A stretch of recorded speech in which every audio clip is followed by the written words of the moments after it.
Hello students, आज हम exercise 4.3 के क्वेश्चन नंबर 6 से स्टार्ट करेंगे।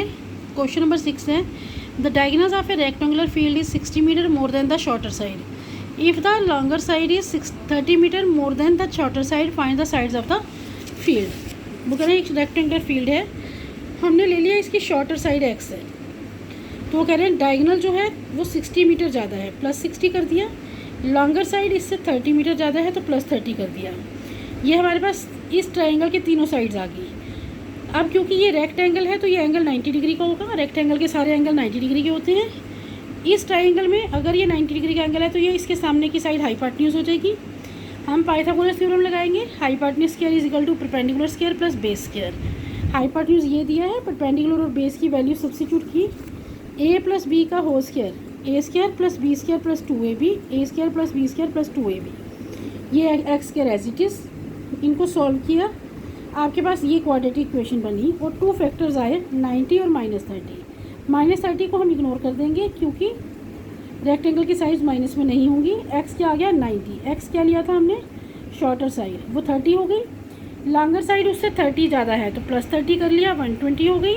डायगोनल उससे 60 ज़्यादा है तो प्लस 60 कर लिया, 150 हो गई। अब आप अपना आंसर चेक कर सकते हो। डायगोनल 150, डायगोनल का square, perpendicular square plus base square दोनों इक्वल, इसका मतलब आपका आंसर ठीक है। अब है क्वेश्चन नंबर 7।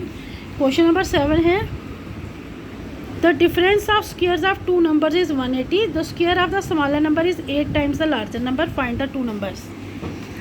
हम ले लेते हैं दो नंबर्स हैं, स्मॉलर नंबर x और larger number y। Larger number पहले आएगा जब भी आप माइनस करोगे तो लार्जर नंबर का स्क्वायर माइनस स्मॉलर नंबर का स्क्वायर इक्वल टू 180 दिया है। और फिर दिया है स्मॉलर नंबर का स्क्वायर जो है वो 8 टाइम्स है लार्जर नंबर, यानी 8 × y हो गया।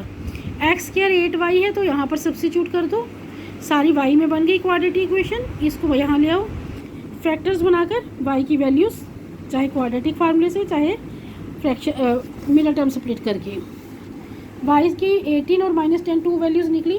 हम -10 पॉसिबल नहीं है क्योंकि अगर y -10 होगा तो एक्स स्क्वायर क्या आएगा 8 × -10 -80, और स्क्वायर तो कभी भी माइनस में नहीं होता, इसलिए ये कंडीशन पॉसिबल नहीं है। अब एक्स स्क्वायर क्या बचा 8 × y यानी 8 × 18 144, ये आया प्लस -12 का स्क्वायर। x 12 भी हो सकता है, x -12 भी हो सकता है, बट y की वैल्यू सिर्फ 18 होगी। तो नंबर्स आएंगे 12 और 18, 8 -12 और 18। क्वेश्चन नंबर 8 है आपका, a train travels 360 kilometres at a. एक ट्रेन जो है वो कितना चलती है 360 kilometre at a uniform speed. If the speed had been 5 kilometre per hour more, अगर स्पीड जो है वो 5 किलोमीटर पर आवर तेज़ कर दी जाती है तो ट्रेन जो है वो क्या करती है, 1 आवर कम लेती है क्योंकि वो तेज़ चलती है तो कम टाइम लेगी। Find the speed of the train. हम ले लेते हैं let smaller number, sorry distance कितना दिया था 360 किलोमीटर, स्पीड क्या ले लेते हैं हम x kilometre per our. Time taken by train at the uniform speed, time का क्या फॉर्मूला है डिस्टेंस अपॉन स्पीड। डिस्टेंस ये था, स्पीड ये थी। फिर उन्होंने कहा स्पीड को बढ़ा दिया गया, बढ़ाई तो कितनी हो गई x + 5 बढ़ानी है। फिर टाइम निकाला डिस्टेंस अपॉन स्पीड, डिस्टेंस तो वही था बट स्पीड अब चेंज हो गई थी, x की बजाय x + 5। अब यहाँ स्पीड ज़्यादा है तो ये टाइम कम होगा, ये ध्यान रखना, ये टाइम ज़्यादा है। ज़्यादा वाला टाइम माइनस कम वाला टाइम इक्वल टू 1, वो कह रहे हैं 1 आवर का डिफरेंस है। इसको इधर लेके जाओ, दोनों से मल्टीप्लाई करो, इसको इधर लेके जाओ, डिनोमिनेटर को डिनोमिनेटर से करो, इक्वल टू 1। ये और ये कैंसिल, आपके पास क्या बचा 1800 is equal to x square plus 5x, plus 1800 को इधर लाओ -1800, इनके फैक्टर्स बनाए, फिर दो आंसर आए -45 और 40। -45 नॉट पॉसिबल क्योंकि स्पीड माइनस में नहीं होगी, इसलिए स्पीड आ गई 40 किलोमीटर पर आवर। ये था आपका क्वेश्चन नंबर 8। क्वेश्चन नंबर 9 है, आपके 2 वाटर टैप्स है और एक टैंक को, बहुत बड़ा टैंक है, उसको वो 9:3/8 आवर्स में दोनों मिलकर भरते हैं। 9:3/8 का क्या मल्टीप्लाई हुआ, मिक्स न्यूमरल है, इसको पहले चेंज करो, 9 8 72 + 3 75/8। वो कह रहे हैं जो बड़े वाला डायमीटर वाला टैप है वो 10 आवर्स कम लेता है, मतलब टैंक इतना बड़ा है कि उसको भरने में बहुत टाइम लगता है। अगर दोनों अलग अलग भरें तो बड़े वाला टैप जो है छोटे टैप से 10 आवर्स कम लेता है। तो आपको क्या बताना है कि दोनों अलग अलग कितने टाइम में भर लेंगे। हम ले लेते हैं कि जो छोटा वाला पाइप है वो x आवर्स में टैप को भरता है, तो बड़े वाला कितना लेगा, इसके 10 आवर्स कम यानी x माइनस 10। तो ये 1 आवर में कितना भरेगा, x दूसरी साइड चला जाएगा, नीचे आ जाएगा, 1 आवर में इतना टैंक भरेगा। ऐसे ये वाला 1 आवर में 1/x माइनस 10। अब वो कह रहे हैं दोनों मिलकर इतने टाइम में पूरा टैंक भरते हैं, तो दोनों मिलकर 1 घंटे में कितना भरेंगे, ये उधर जाके उल्टा हो जाएगा 8/75। इसका 1 आवर का काम प्लस इसका 1 आवर का काम इज इक्वल टू दोनों का 1 आवर का काम। फिर इसको इधर क्रॉस मल्टीप्लाई करिए, एलसीएम लिया तो आपके पास ये क्वाड्रेटिक इक्वेशन आ गई। इसके हमने फैक्टर्स बनाए, दो आंसर्स आए 25 और 15/4। 15 को 4 से डिवाइड करेंगे तो 3.75। अगर छोटा टैप इतना टाइम लेगा तो बड़े ने इससे 10 आवर्स कम लेने हैं, तो वो माइनस में आएगा, इसलिए ये पॉसिबल नहीं है।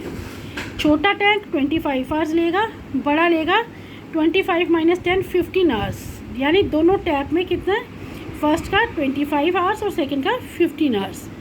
क्वेश्चन नंबर 10 है आपका। फिर एक ट्रेन वाला क्वेश्चन है, सेम क्वेश्चन है, ये मैंने कर दिया है, आप एक बार इसको खुद ट्राई करेंगे, जैसे मैंने अभी एक क्वेश्चन छोड़ के पहले करवाया है आपको। Question number 11, sum of areas of 2 squares.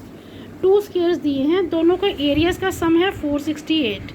Difference of their perimeter is 24 metre. Find the sides of 2 squares. हम ले लेते हैं साइड ऑफ फर्स्ट स्क्वायर है x metre, side of second square है y मीटर। तो एरिया क्या होता है, साइड इंटू साइड। तो फर्स्ट स्क्वायर का एरिया क्या हो जाएगा, x into X X square, second का हो जाएगा y into Y Y square. Perimeter का फार्मूला 4 इंटू साइड, तो पहले वाले स्क्वायर का 4 इंटू एक्स, सेकेंड वाले का 4 इंटू वाई। अब वो कह रहे हैं डिफरेंस ऑफ पेरीमीटर से 24, 4x माइनस 4y हो गया 24, 4 कॉमन, 4 से 24 को कट किया, x माइनस वाई आ गया 6। यहाँ से x की वैल्यू निकाल लो, माइनस वाई को उधर ले जाओ, x हो गया 6 प्लस वाई। दूसरी चीज़ वो कह रहे हैं दोनों के स्क्वायर्स का सम है 468। दोनों का स्क्वायर क्या था, एक्स स्क्वायर और वाई स्क्वायर, इनको प्लस करके 468। एक्स की वैल्यू 6 प्लस वाई यहाँ सब्सिट्यूट कर दो, a प्लस बी का whole square, A square plus B square plus 2ab plus Y square, इसको इधर लाओ माइनस। ये क्वाड्रेटिक इक्वेशन बनी। इन सब में 2 कॉमन है, 2 कॉमन निकाल कर दूसरी साइड 0 के नीचे ले जाओ, बाकी जो बचे हैं उनके फैक्टर्स बना दो। 2 आंसर्स आएंगे -18 और 12। -18 पॉसिबल नहीं है क्योंकि साइड ऑफ स्क्वायर जो है माइनस में नहीं होगी, तो y क्या आ गया, 12 आ गया। अगर y 12 है तो यहाँ पर y की वैल्यू सब्स्टिट्यूट करके x कितना आएगा, 6 प्लस 12 18 आएगा। यानी साइड ऑफ फर्स्ट स्क्वायर जो आपने x ली थी वो 18 मीटर है और साइड ऑफ सेकंड स्क्वायर जो आपने y ली थी वो 12 मीटर है। इसी के साथ ये आपकी एक्सरसाइज कंप्लीट है।